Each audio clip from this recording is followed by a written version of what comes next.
Thanks for tuning in to more golf coverage on Proline TV. I'm your host, Greg DePalma, as we take a look at the RBC Heritage at Harbour Town. So you cannot find a more contrasting event. The RBC Heritage and the Masters. I mean, these two golf courses, polar opposites, which also just makes it so interesting that it comes right after the Masters. You get the biggest event in the world. And then in just a few days, you got to go play one of the top prize signature events of the season. Not very easy to do. Matter of fact, McIlroy's out. Who else is out? Scott's out. There are several other. I think there's like three other notable players that are not playing. Rose is out. So there's some players that they just can't do it. They just cannot. Whether they were stressed out or whatever the case may be, they are not going to be able to play, even though there's tons of money on the line this week in a signature event. So again, keep that in mind that you've got a completely different golf course set up this week, and we'll see exactly how that works out. Now, stats-wise, the stats that you really need to look at wasn't important last week, accuracy, because you have really tight fairways. You also have very short greens. You got a load of bunkers around the greens. You do have water. You got trees in the way. So there's an awful lot to deal with here at Harbour Town. So you better be accurate. And if you're not accurate, well, then you really have to have a good drive percentage. All right. So look for good drive percentage stats and accuracy. So if you're really good in both, you're in really good shape here. And again, the good drive percentage is basically if you're off the green, if you're off the fairway and you're in a little bit of trouble, because trouble isn't too bad here, the rough and things of that nature. But again, scrambling, very important too. All right. Scrambling is going to be very important. But that second shot, if you're in a little bit of trouble off the tee, that's also going to be very important, because even though it's just a little trouble, remember, small greens and a lot of sand around the greens and water. So that's why your good drive percentage really, really important. Okay, so let's now take a look at the golf courses that you will want to be taking most attention to. You got the Charles Schwab, the Colonial, the Open Championship, just Royal Birkdale. That was won by Jordan Spieth. And Spieth's a trendy pick this week, and I don't think this is the reason. Maybe part of it. But the other thing is just he has a great resume here. Then you got Sea Island, Wailea, and the Valspar. Okay, so those are your similar golf courses. Now, key trends that you'll be wanting to keep an eye on. And as you can see here, and I think this is important, you got major winners winning the last 6. Okay, now the last 2 may be a little bit more understandable because it's coming after the Masters signature event. So you've had signature events just the last 2 years, 2024, Scheffler won, 2025, Justin Thomas won. But before that, you had 4 other major winners hoisting the trophy, which you don't see on here. And I think this is something just to let you know, again, with the Masters, this has more to do with the previous pre-signature event course or fields, where almost 50% of the winners in about 13 events actually had missed the cut in their previous event. 4 of them had missed the cut at the Masters, had a couple of extra days off, recharged, and won the RBC Heritage. But again, I'm not going to look too much into that as much as I would have a couple of years ago. That's why it's not on the screen. The average number of appearances, as you can see there, hey, you got to be experienced to play here, and that's definitely important. And then you also have the ranking. Now, again, I think the one on the bottom is the most important. The last 2 winners, signature event, that type of field, top 10 rankings. The best of the best seem to play really well here. Also, if you're into live wagering, we've got stats going back to 1969. This is a come-from-behind event after round 1 and after round 2. Not after round 3. You better set yourself up going into the final round in good position. But if you get off to a slow start after day 1 and even day 2, you can still come back and win this event. If you take a look at, I think, probably the best example might be almost 50% of the last 15 winners, that's 8 of the last 15, began the second round either 26th or worse.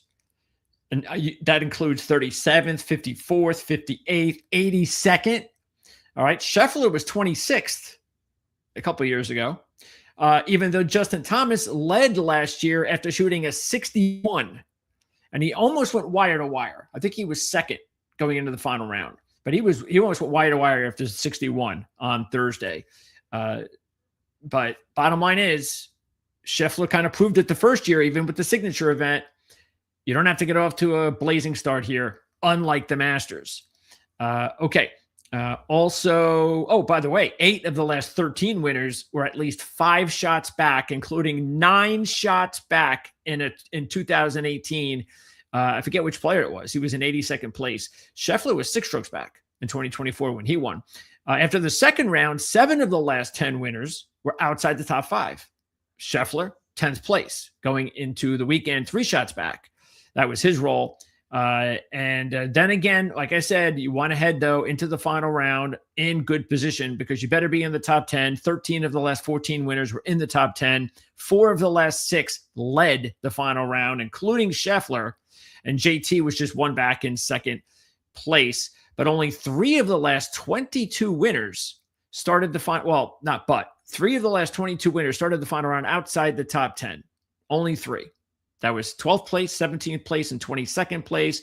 And those 3 were 6, 6, and 9 shots back. So, yes, the history says that even though it hasn't happened lately, this is an event that you can come from behind and win in almost every round.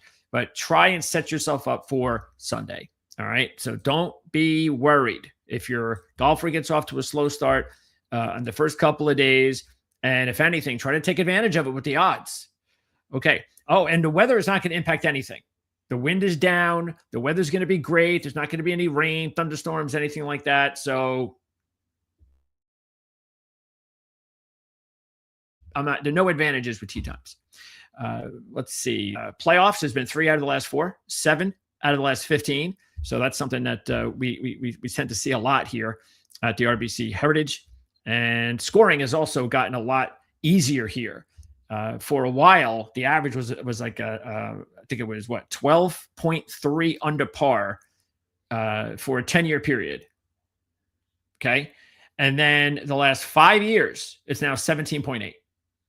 So I don't know what that's about, but fact is that it's made things a little bit easier, and maybe that's part of the reason why I just said those last 5 years, 17.8. Well, who've won the last 6 years, major winners. Okay, what are we going to do now? Let's go right ahead and get right to it. So let's take a look at the main group, and here you go. We got some interesting value plays this week, and that's going to include Scottie Scheffler because, again, there's no Rory McIlroy this week. So without McIlroy, Scheffler is still sitting there. And again, no, you don't have the Chambos or the Rahms or anything like that. And you're getting 4-1. And I actually like Scottie a lot this week. I really do. But I promised I'm never going to give Scottie as a pick on the show. A monkey can do that. But I really think Scottie seemed to right himself and got better as the week went on. And I think he's primed for a really big week this week. I think he's going to be really, really dangerous. But as far as the others in this group, of course, any of these guys, I mean, they're all playing really good golf. But I look at Russell Henley and I see a good one and done option, but I do not see a good pick option, to tell you the truth, because 18-1, you're putting him in this group. You're putting him in the best players in the world group, and Russell Henley is not one of the best players in the world. So he should be 25-1. You're getting no value on Russell Henley. But again, I think he's a good one and done pick. And the reason why he's a hot pick possibly this week is because he's coming in after a 3rd place finish at the Masters. He has been trending in the right direction here over the last 4 years, including 8th last year. He is a winner of the Sony. Talked about that. And he also, of course, the putting has been really good. And all of the key stats that I went over a little while ago, he's been really good at, including accuracy. Meanwhile, on this group, there is one player that sticks out that is getting great value because of the injury situation, and that's Colin Morikawa. And I think you know by now how I feel about Colin recently. His game has still been as good as any player. As long as he's out there playing, it's his game. It really has been. He's been the best golfer statistically this season. He went out and actually played pretty well with the Masters, even though he had the injury, which was really not a surprise. It really isn't. You know, players, professional players, if they have an injury, but they can do it, a lot of times they can focus more. And Morikawa was really pleased at himself as well. He should have been. And he putted really well there as well. Bent grass, though. This is Bermuda. But the stats are awesome for Colin, including he's number one in good drive percentage. So that's really, and he's got a couple of top tens here over his career. So I think you're getting 28-1 on Colin Morikawa. I think you roll with it. I do, especially if you're like me, and that's going to put a little money when I hardly ever do on Scotty. So that's look, it's not what I was intending to do, but it kind of worked out that way. It really did. And I was like, you know what? That's going to be my play this week. Is that I'm gonna go with Scotty, and I've got some value guys after that, so I don't have to worry too much about putting a lot of money. And that's why I'm okay with just not going with Henley at all at 18-1. All right, let's move on to the next group, the top contenders. And out of this group, we've got look the top two, Cantlay and Spieth. This is all horses for courses. That's all this is. Horses for courses. Okay. Because Cantlay and Spieth, I mean, all you got to do is take a look at their world rankings, 33rd and 52nd. I mean, do we have to go over this again with Jordan Spieth? We just went over it a couple of weeks ago. And even last week, you know, he's great at the Masters. Well, I mean, what did he do? What did he do last week? He didn't do much last week. I don't even know what he was. He wasn't in contention for a win. So here, this has been a great golf course for him. 9 out of 9 cuts, 6 top 20s, 3 top 10s, a runner-up, and a win. But the last 2 years, when he hasn't been playing his best golf, 18th and 39th. You know, he's got an inconsistent putter right now, even though it's been better. Yeah, I just, why? No way am I taking Jordan Spieth at 22-1. I'm just not doing it. And the same thing with Cantlay, of course. I mean, look, if Cantlay was 30-1, I would consider him. But I can't take Patrick Cantlay at this point in time. I mean, he hasn't been playing good golf. He hasn't won in a few years. I mean, look at this. He's 7 of 8 cuts, though, overall. 7. Every time he's made the cut here, he's got a top 15. So he's a really good one-and-done option. Okay. Matter of fact, if you want to try to take a player that maybe the majority won't, because you got other options out there, or who knows, maybe Cantlay is a good one-and-done option. But I think he would be a good, I do think he is, but I think he's more of I'd only want to do it if I think not a lot of other people would do it. That's the only reason I would want to do it. Anyway, he's got 5 of those are top 5s and a runner-up. And his last 4 at this event, he's finished 13th, 3rd, and 2nd. Okay, so even if you don't get him to win, maybe you get a top 5 out of it. That helps you. Combined 54 under par in those 4 years, last 4 years here. And some of the stats are going good. I mean, he's got top 30s in 3 of them, including a top 10 in scrambling. Spieth and Cantlay, horses for courses. That's all they are. No value at 22-1. Siwoo Kim, I think he, look, remember when we took him in our one and done about 5 weeks ago, whatever it was, and I said, okay, I'm going to take him. I don't really want to, but I'm going to take him, and I'm going to do it because I just fear that if I don't take him now while he's still hot, then he may not be hot again. So I'm going to take him now. And he didn't really play well. Matter of fact, that was the beginning of him coming back to earth. So I actually missed out on him a week too late. But this was what I meant at the time, because he hasn't been the player he was to begin the season when he was red hot. He was doing everything right except winning and putting. and the putting was preventing him from winning. So that hasn't changed. But what's worse is his game is not as good as it was earlier in the year. But he had the lead to start last year over Justin Thomas. He had taken over the lead over Thomas after 61 by Thomas in opening round, and he wound up finishing 8th. So Siwoo is still having a hard time closing lately, but he's number 1 in accuracy and 4th in the world in good drive percentage. That's a heck of a combo. And he also has got a win at Sony, by the way, a few years ago. Also on this list are a few of what I think are good pick options. Sam Burns. You're getting a good value here at Sam Burns at 40-1. He's played here 6 times. He has 3 top 15s and 1 top 10. His putting is elite on Bermuda. And if you look at the last 3 years here, he's finished, actually the last 3 events this year. He was 7th last week at Augusta, 21st and 13th. So he is playing his best golf of the season pretty much coming in. And this is also very important. He's got a win at Charles Schwab and 2 wins at the RSM Classic. So the majority of his wins professionally on the PGA Tour have been at 2 places that are similar to this golf course. All right. And so, it wasn't RSM. Excuse me. It's Valspar. So he's had the 2 wins at Valspar and then the 1 win at Charles Schwab. So I think Sam Burns, especially because he didn't close on Sunday, which is not a surprise. I mean, he hasn't closed in it. It's interesting because he was never a really good major player. And then he went to the U.S. Open, as you remember, and he had the lead and couldn't close it. Had a really bad Sunday. Then went to the Open Championship, did well there, and then had a bad Sunday. Then he goes to the Masters, has a really good start, crumbles on Sunday. But at least, he crumbled early. It was like bogey, double bogey, bogey. But then he steadied himself for the most part of the rest of the event. He didn't end up like shooting at 80, okay, or even like a 77 or something like that. So he was able to hold himself firm enough and keep himself in contention if he got hot late, which he did. So I think that's positive. Okay. Also, I think you look at some more value here. Maybe not value. I think this is a good price, and that's Maverick McNeely. We haven't talked a whole lot about McNeely this year on the show, but I think this is a good week to take him. He's played here 5 times. He has 2 top 5s, including a 3rd last year with the big boys. He's got a win at the RSM in 2024, and he's trending in the right direction on the season.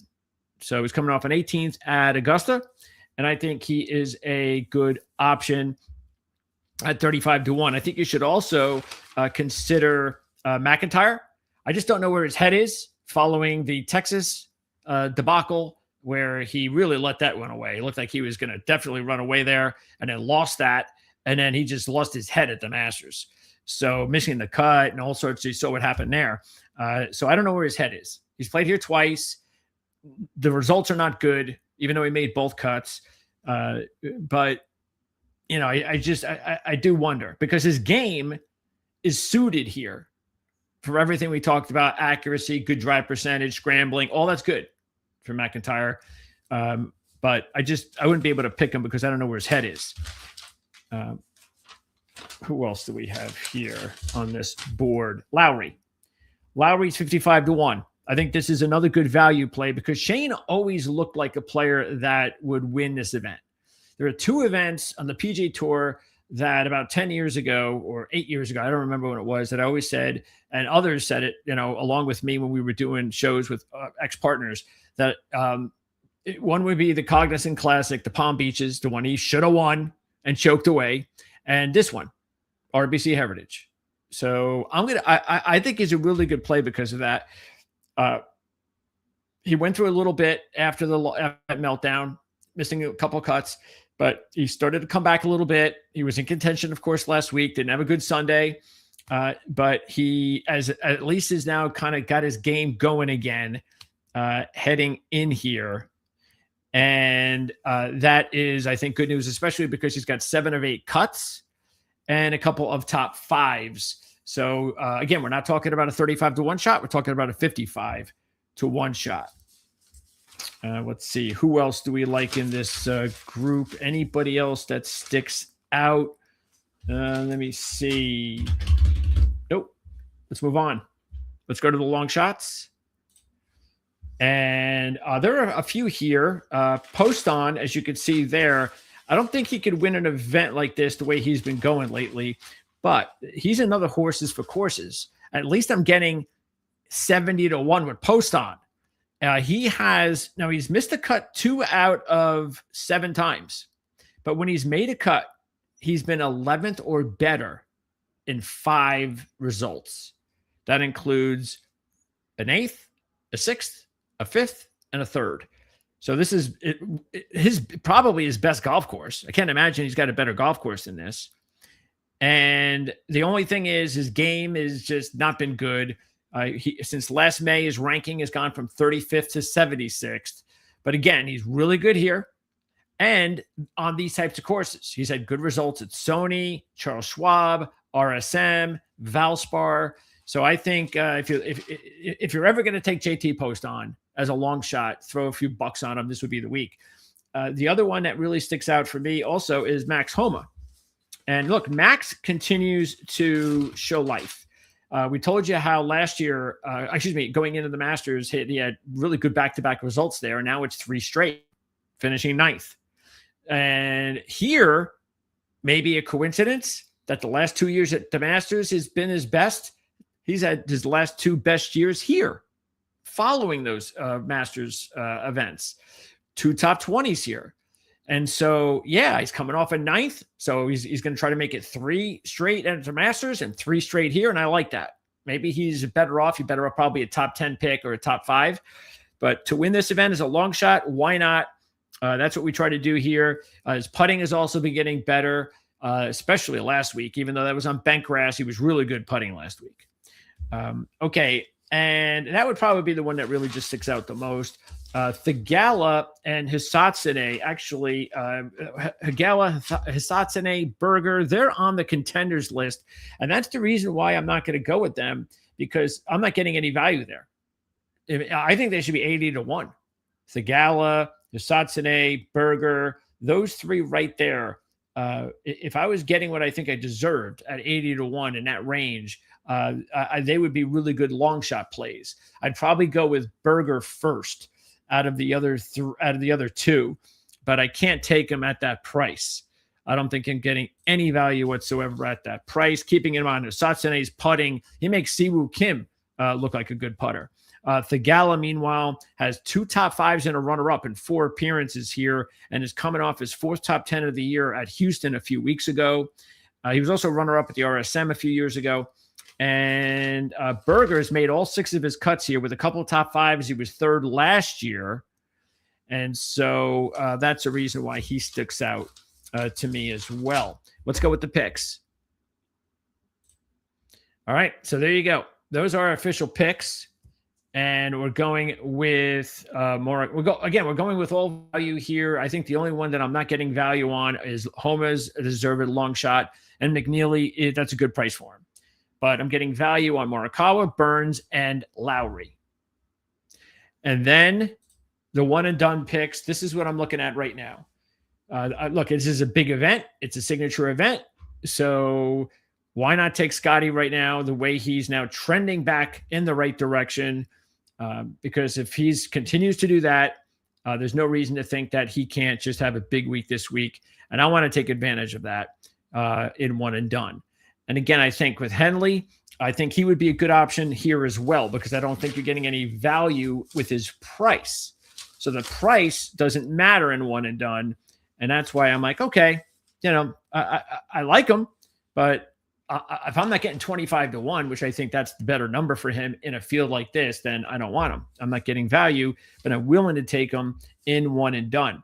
Other one and done potential options based on my picks. Again, like I said before, I think Cantlay, you got to keep him in mind. 7 top 15s every time he's made the cut is a really incredible number. And that would be it. It would be if I decided to back out of either one of these 2, I might be moving Cantley in. And as far as the DraftKings report, let's take a look at, I'm going to put Scheffler in there on purpose to start off, just because we have to get some bargains. Let's see. Can I do this too with Morikawa? I don't know. Well, let's see. Where's Burns? Well, they're not getting a big break there with Burns as much as you are with the odds being at 9,000. So I won't touch him. Let me see if I can sneak in McNeely. Not sure if I'll be able to. All right, now let's go down here. Where's Lowry? Is he overpriced? Yeah, it's a little bit overpriced for me. Okay, so let's go with bargains. Okay, so which one of these? And now Novak was runner-up last year. All right, but Novak's game has not gone well. So I just can't really recommend that, except for the fact that, yeah, he was second last year. So that's, and he was also seventh at the RSM last year. But yeah, his game, good drive percentage has been awful. The one good sign, though, is the putter. So on Bermuda greens, the putting has really gone in the right direction. And that combination and this price isn't bad. Let me just put him in there, see what happens. Okay, so let's see. And it is Homa, so we definitely want him.